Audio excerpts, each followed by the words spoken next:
Es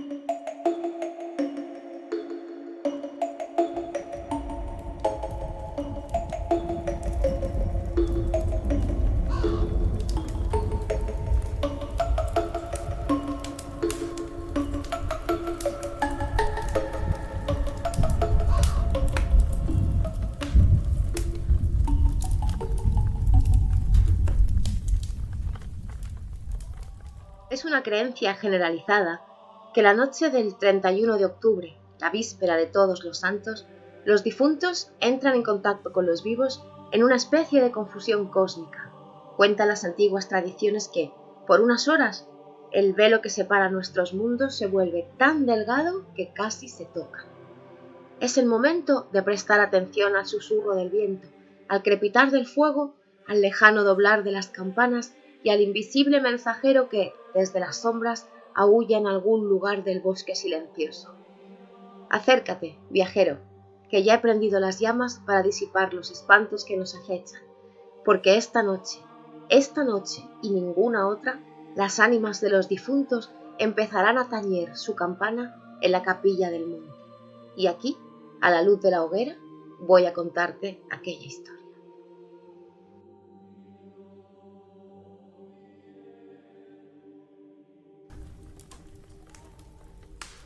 La noche de difuntos me despertó a no sé qué hora el doblar de las campanas. Su tañido monótono y eterno me trajo a las mientes esta tradición que oí hace poco en Soria. Intenté dormir de nuevo. Imposible. Una vez aguijoneada, la imaginación es un caballo que se desboca y al que no sirve tirarle de la rienda. Por pasar el rato me decidí a escribirla, como en efecto lo hice. Yo la oí en el mismo lugar en que acaeció, y la he escrito volviendo algunas veces la cabeza con miedo, cuando sentía crujir los cristales de mi balcón, estremecidos por el aire frío de la noche. Sea de ello lo que quiera, ahí va, como el caballo de copas.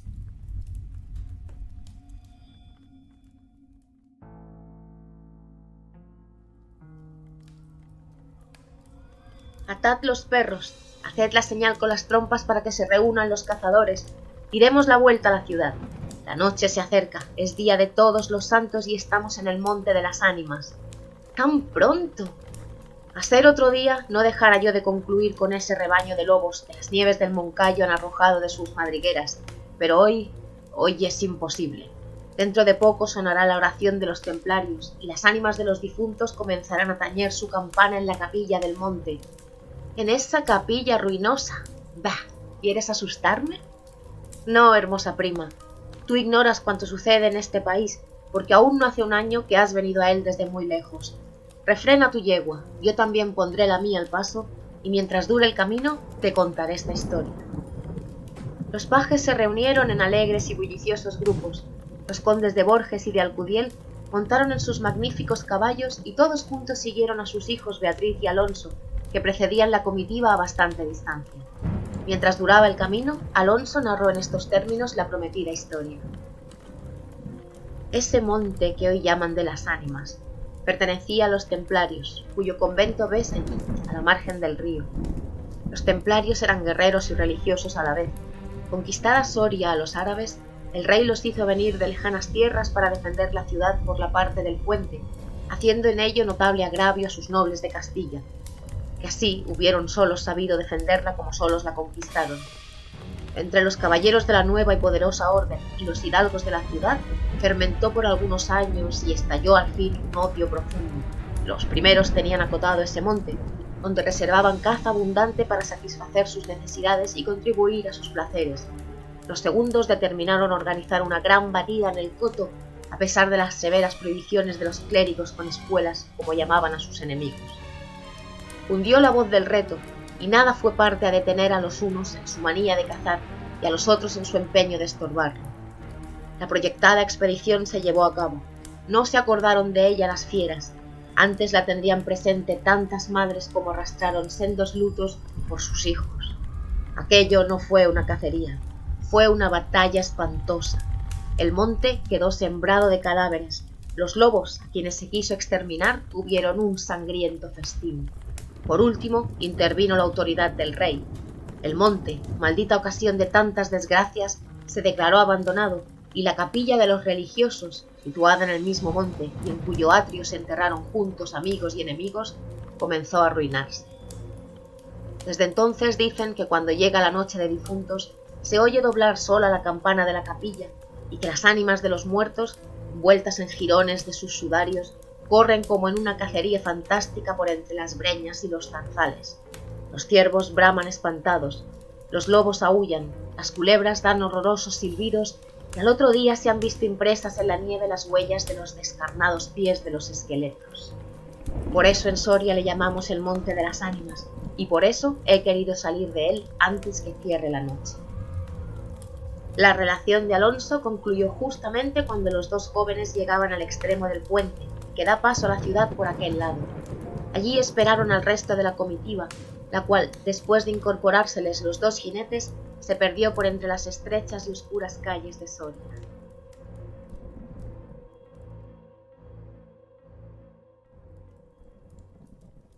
Los servidores acababan de levantar los manteles. La alta chimenea gótica del palacio de los condes de Alcudiel despedía un vivo resplandor iluminando algunos grupos de damas y caballeros que alrededor de la lumbre conversaban familiarmente y el viento azotaba los emplomados vidrios de las ojivas del salón. Solo dos personas parecían ajenas a la conversación general, Beatriz y Alonso. Beatriz seguía con los ojos, absorta en un vago pensamiento, los caprichos de la llama. Alonso miraba el reflejo de la hoguera chispear en las azules pupilas de Beatriz.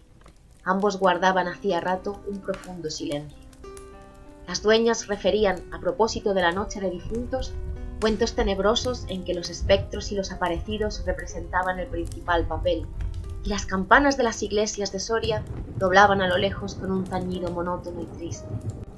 «Hermosa prima», exclamó al fin Alonso, rompiendo el largo silencio en que se encontraban. «Pronto vamos a separarnos, tal vez para siempre.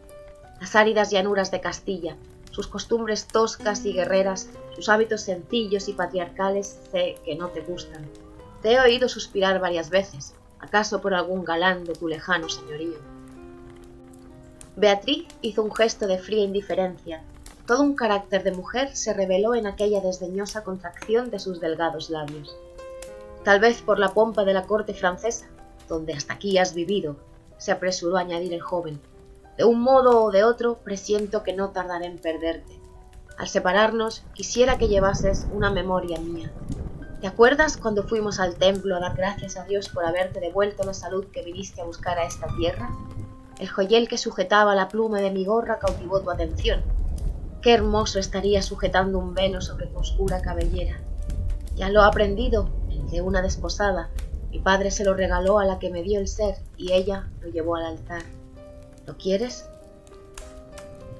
«No sé en el tuyo», contestó la hermosa, «pero en mi país una prenda recibida compromete una voluntad.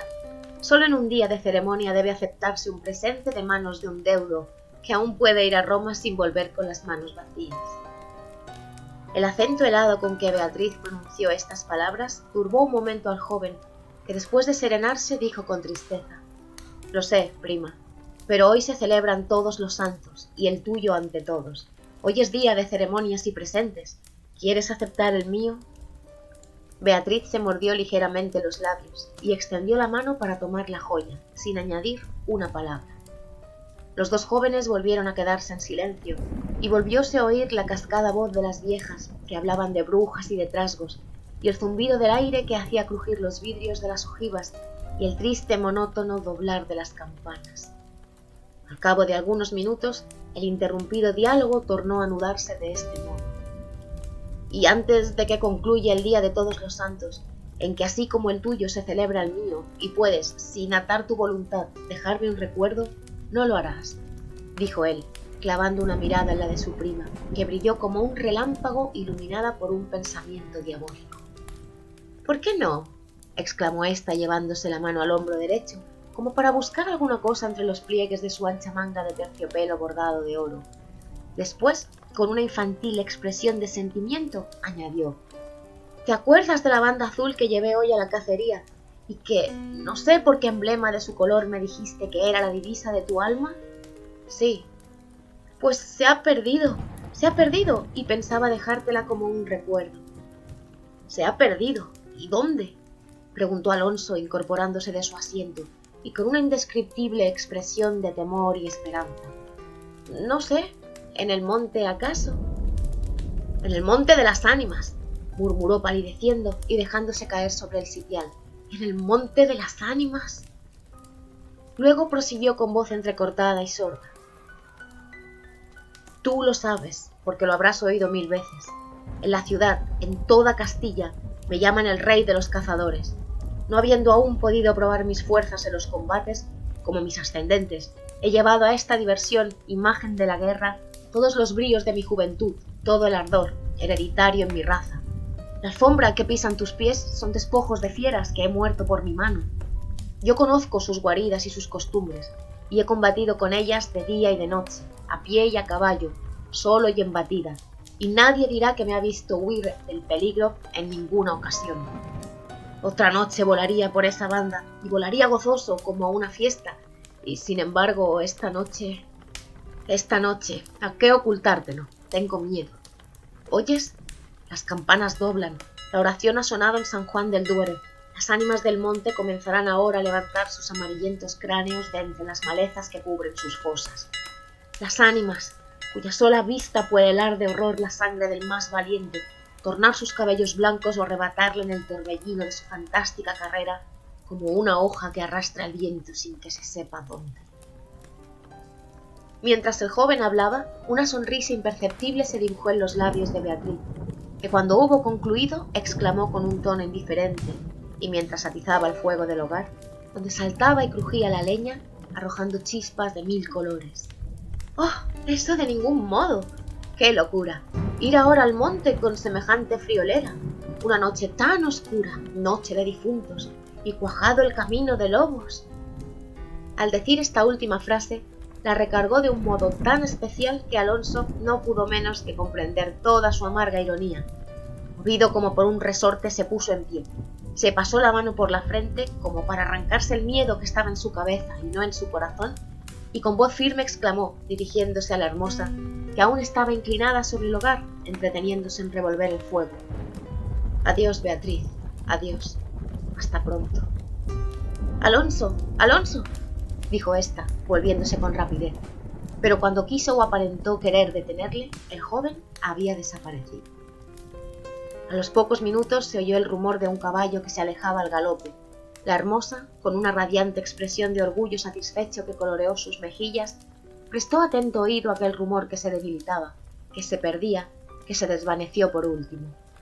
Las viejas, en tanto, continuaban en sus cuentos de ánimas aparecidas, el aire zumbaba en los vidrios del balcón y las campanas de la ciudad doblaban a lo lejos.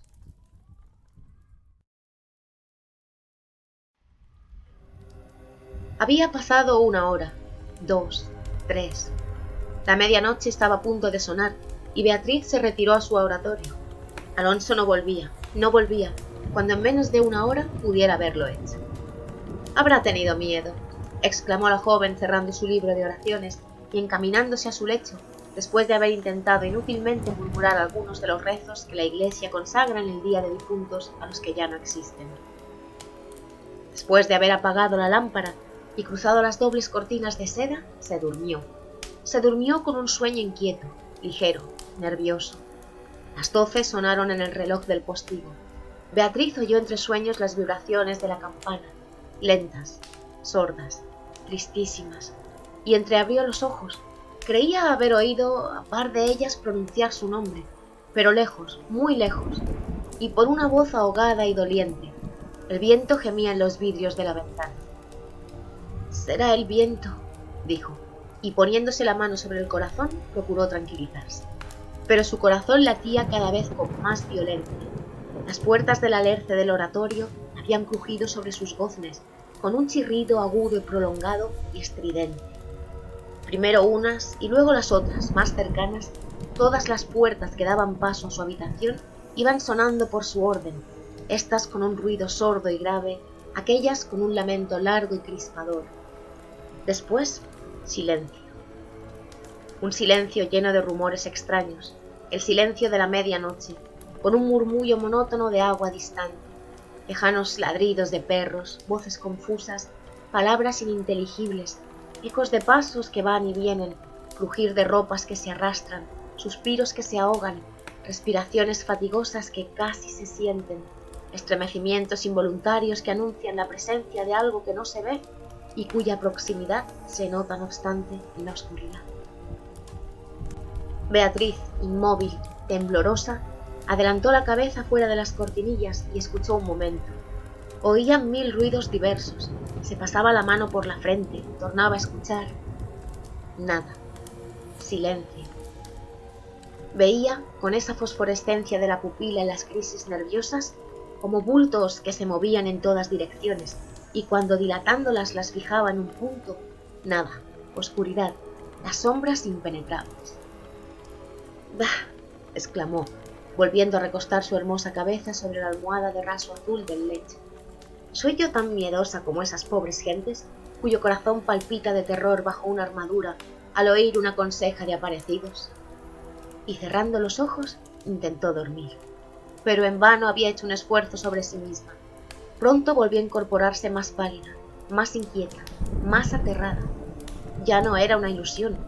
Las colgaduras de brocado de la puerta habían rozado al separarse y unas pisadas lentas sonaban sobre la alfombra. El rumor de aquellas pisadas era sordo, casi imperceptible, pero continuado, y a su compás se oía crujir una cosa como madera o hueso. Y se acercaban, y se movió el reclinatorio que estaba a la orilla de su lecho. Beatriz lanzó un grito agudo y, arrebujándose en la ropa que la cubría, escondió la cabeza y contuvo el aliento. El aire azotaba los vidrios del balcón. El agua de la fuente lejana caía y caía con un rumor eterno y monótono. Los ladridos de los perros se dilataban en las ráfagas de aire, y las campanas de la ciudad de Soria, unas cerca, otras distantes, doblaban tristemente por las ánimas de los difuntos. Así pasó 1 hora, 2, la noche, un siglo, porque la noche aquella pareció eterna a Beatriz. Al fin despuntó la aurora. Vuelta de su temor, entreabrió los ojos a los primeros rayos de la luz. Después de una noche de insomnio y de terrores, es tan hermosa la luz clara y blanca del día. Separó las cortinas de seda del lecho, y ya se disponía a reírse de sus temores pasados, cuando de repente un sudor frío cubrió su cuerpo.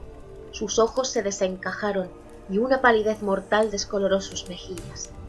Sobre el reclinatorio había visto, sangrienta y desgarrada, la banda azul que perdiera en el monte, la banda azul que fue a buscar Alonso. Cuando sus servidores llegaron despavoridos a noticiarle la muerte del primogénito de Alcudiel, que a la mañana había aparecido devorado por los lobos entre las malezas del Monte de las Ánimas, encontraron inmóvil, crispada, asida con ambas manos a una de las columnas de ébano del lecho, desencajados los ojos, entreabierta la boca, blancos los labios, rígidos los miembros, muerta, muerta de horror.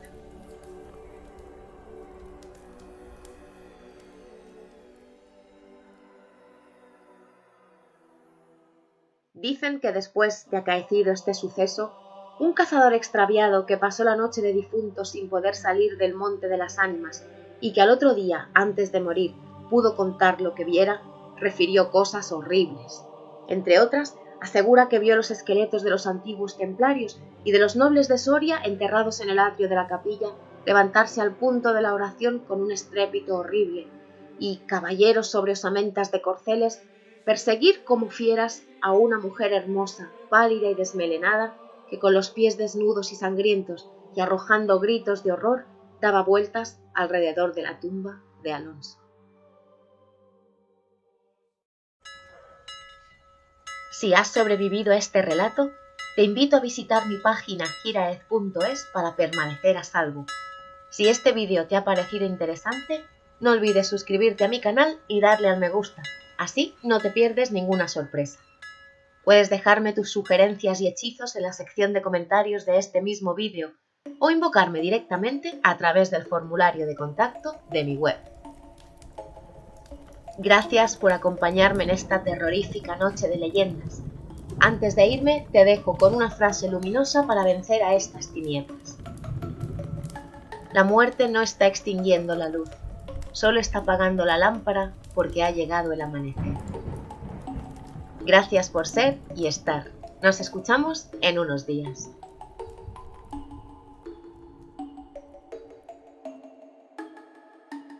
Ya he prendido las llamas para que los espantos que esta noche nos acechan. Campanas en la campilla. Es el momento de prestar atención al susurro del fuego. Acércate, viajero, que ya he aprendido.